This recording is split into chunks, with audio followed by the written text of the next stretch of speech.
हर खबर पर होगी आपकी पकड़।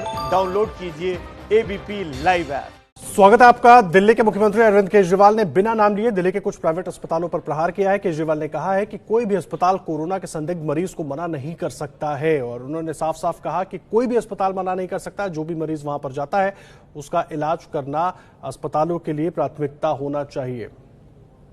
तो आज हम ऑर्डर निकाल रहे हैं कि किसी भी सस्पेक्ट मरीज को कोई भी अस्पताल मना नहीं करेगा। अगर कोई मरीज आता है वो सस्पेक्ट है तो उसको मान लो कि वो कोरोना का मरीज है और उसके शुरू कर दो, क्योंकि कोरोना की अलग से दवाई तो है नहीं। अगर वो कोरोना का मरीज है तो पीपी किट पहनना है तो पीपी किट पहन के उसका इलाज शुरू कर दो। उसको ऑक्सीजन तो दे दो, उसको बचा तो लो, उसकी जान तो बचा लो।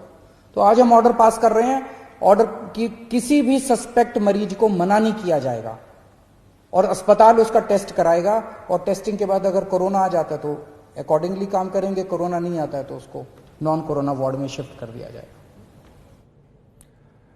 और पूरी जानकारी देने के लिए हमारे संवाददाता अंजलि सिंह जुड़ गए इस वक्त हमारे साथ। अंजलि, मुझे एक बात बताइए, एक अच्छी पहल केजरीवाल सरकार की तरफ से, लेकिन साथ ही साथ दिक्कत कई दिल्ली सरकार के अस्पतालों में भी लोगों को आ रही है, खास करके बेड्स को लेकर, टेस्टिंग को लेकर।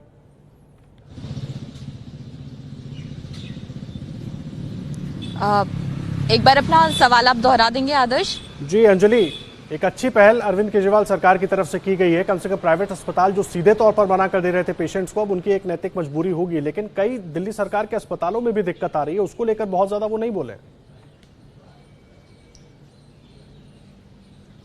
जी देखिए, बिल्कुल जहां तक बात करें दिल्ली सरकार के अस्पतालों की, तो उनमें भी कई सारी ऐसी समस्याएं सामने आई हैं, कई ऐसे वीडियोस सामने आए हैं जिसमें लोगों ने कहा है कि उन्हें एडमिट नहीं किया जा रहा है। हालांकि दिल्ली सरकार का लगातार ये कहना है कि अब उनके जो अस्पताल हैं उसके साथ साथ केंद्र के जो अस्पताल हैं वो लगातार काम कर रहे हैं, लेकिन जब बात आई जैसे जैसे दिल्ली में कोरोना के केसेस बढ़ते गए तो प्राइवेट अस्पतालों में भी अब बेड्स की जरूरत पड़ रही है। इसको लेकर ही दिल्ली सरकार ने ऑर्डर जारी किया था कि 20% बेड्स जो हैं वो रिजर्व कर दिए जाएं। तब ऐसे प्राइवेट अस्पतालों को चिन्हित किया गया था जिनमें से 61 अस्पतालों को 20% बेड रिजर्व करने की बात कही भी थी कुछ दिन पहले उप मुख्यमंत्री मनीष सिसोदिया ने।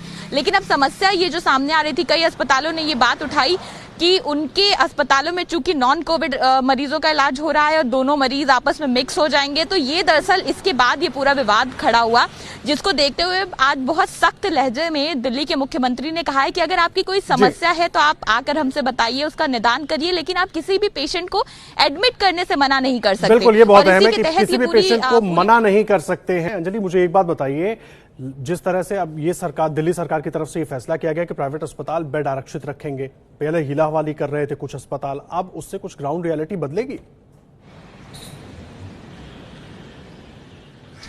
जी देखिए, बिल्कुल लगता है अगर सख्ती की जा रही है तो जरूर इसमें परिवर्तन भी देखने को मिलेगा। सबसे अहम बात जो आज मुख्यमंत्री ने कही वो ऐप को लेकर कही, जो कोरोना ऐप लॉन्च किया है उसमें और बेड्स की संख्या में जो डिस्क्रिपेंसी आ रही थी तो उसको ठीक किया जाएगा। स्वास्थ्य मंत्री ने कहा कि पूरी तैयारी है दिल्ली सरकार की कि इस ऐप को लाइव कर देंगे और साथ ही एक मेडिकल प्रोफेशनल हर प्राइवेट अस्पताल में बैठाएंगे जो ये चेक करेगा कि ऐप में जो जानकारी दी जा रही है और असल में जितने बेड अवेलेबल है क्या वो मैच कर रहे हैं या नहीं। तो अगर इतने कदम उठाए जाएंगे तो जरूर लगता है कि बिल्कुल उम्मीद यही है अंजलि कि इसका फायदा मिलेगा कम से कम उन मरीजों को जो परेशान हो रहे हैं, एक अस्पताल से दूसरे अस्पताल घूम रहे हैं। बहुत धन्यवाद आपका इस पूरी जानकारी के लिए। अंजलि सिंह जुड़ी हुई थी।